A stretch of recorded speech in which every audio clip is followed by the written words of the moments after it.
हर हर महादेव। शुभ श्रावण मास महात्म्य कथा। 5वां अध्याय। ईश्वर ने कहा, हे सनत कुमार, कोटि लिंग का महात्म्य तथा पुराण का विधान नहीं कहा जा सकता। जब एक लिंग महात्म्य की कथा कहना असंभव है तो कोटि लिंगों के महात्म्य को कौन कह सकता है। इस महीने में एक लिंग के बनाने से भी जीव मेरे पास निवास करता है। भक्ति द्वारा मन कामदेव के शत्रु भगवान श्री शंकर का संरक्षण ओम नमः शिवाय मंत्र के सहित अर्चन करें। ग्रह यज्ञ कर उद्यापन करें, हवन तथा ब्राह्मण को भोजन कराएं। इस तरह व्रत को करने से असमय में मृत्यु नहीं होती।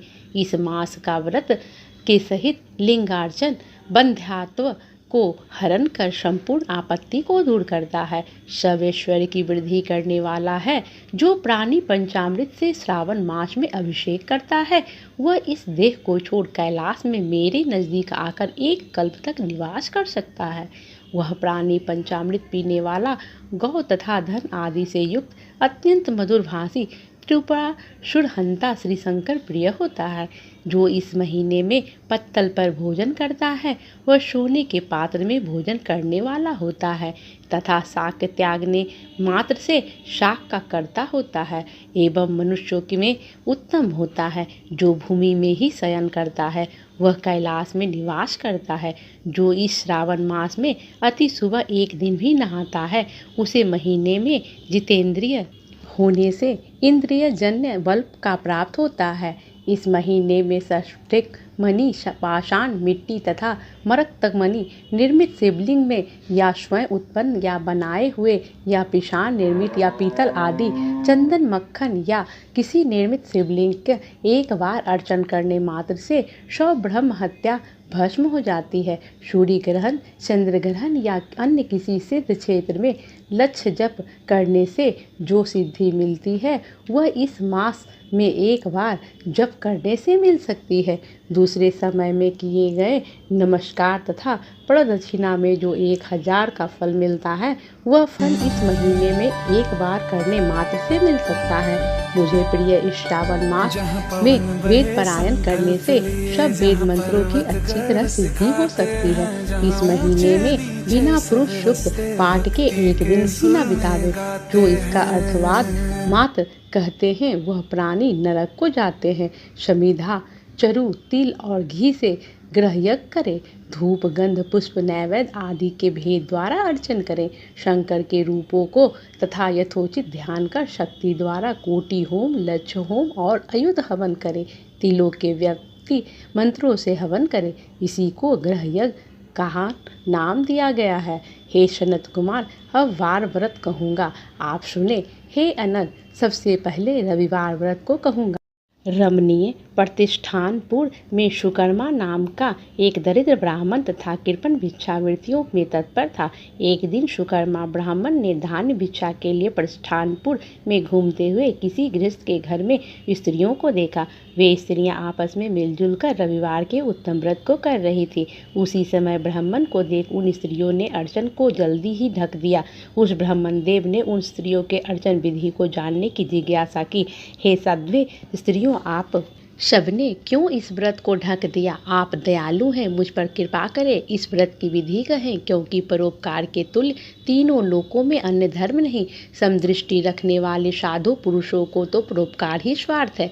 दरिद्रावस्था में मैं दुखी हूँ, यह उत्तम व्रत को मैं भी करूँगा। इस व्रत के विधान तथा फल को कहिए। स्त्रियों ने कहा, हे द्विज, यदि व्रत में उन्माद या प्रमाद, विस्मरण, भक्तिहीनता या अनास्था करेंगे तो इस व्रत को तुम्हें कैसे दें? उनकी ऐसी वाणी को श्रवण कर उत्तम ब्राह्मण ने कहा, हे स्त्रियों, मैं ज्ञानी तथा भक्ति युक्त उत्तम व्रत को करने वाला हूँ। इस तरह उसकी वाणी सुनकर उन स्त्रियों में से एक प्रौढ़ा स्त्री ने रविवार के व्रत तथा उसकी विधि उससे कही। श्रावण मास के शुक्ल पक्ष के पहले रविवार को मौन होकर उठे, ठंडे पानी से स्नान कर नित्य पान के पत्ते पर 12 परिधि वाला मंडल लिखे, उसको लाल चंदन द्वारा सूर्य नारायण के तुल्य गोलाकार लिखें। उस मंडल में संज्ञा नाम वाली स्त्री के सहित सूर्य का लाल चंदन से पूजन करें। घुटने जोड़कर भूमि पर स्थित हो सूर्य के 12 मंडलों पर अलग अलग लाल चंदन से युक्त लावा तथा ओढ़ूल पुष्प के युक्त अर्घ्य को श्रद्धा भक्ति से सूर्य नारायण को दें।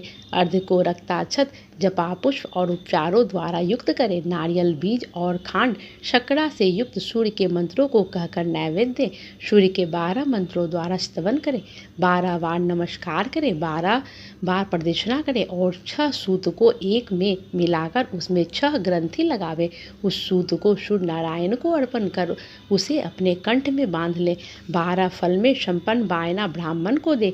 इस व्रत की विधि को किसी से न कहनी चाहिए। हे वृप, यो व्रत के करने से निर्धन प्राणी धनवान हो जाता, पुत्रहीन प्राणी पुत्र प्राप्त कर सकता है, कोढ़ी कोट से छुटकारा पा जाता है। हे विपेंद्र, विशेष क्या कहा जाए। जो भी जिस वस्तु की अभिलाषा करता है वह सब साधक इस व्रत के प्रभाव मात्र से प्राप्त कर लेता है। इस प्रकार श्रावण मास में 4 रविवार या 5 रविवार होने से व्रत करें। व्रत की संपूर्ण फल की इच्छा के लिए उद्यापन करें। हे विपेंद्र, इस प्रकार व्रत करने मात्र से सिद्धि होती है। और उन ब्राह्मण, उन साध्वी स्त्रियों को नमस्कार कर अपने घर को चला गया। घर आ जैसा सुनकर वह आया था वैसी सब विधि को अपनी दोनों कन्याओं को भी व्रत विधि बताई। उस व्रत के करने सुनने से और अर्चन तथा दर्शन मात्र से ही दोनों कन्याएं देवांगना के तुल्य व्रत विधि के प्रभाव मात्र से सुंदर हो गई और उसी दिन से उस विप्र के घर में लक्ष्मी निवास करने लगी। अनेक रास्तों से, अनेक निमित्तों सहित वह ब्राह्मण उस दिन से लक्ष्मीपति हो गया।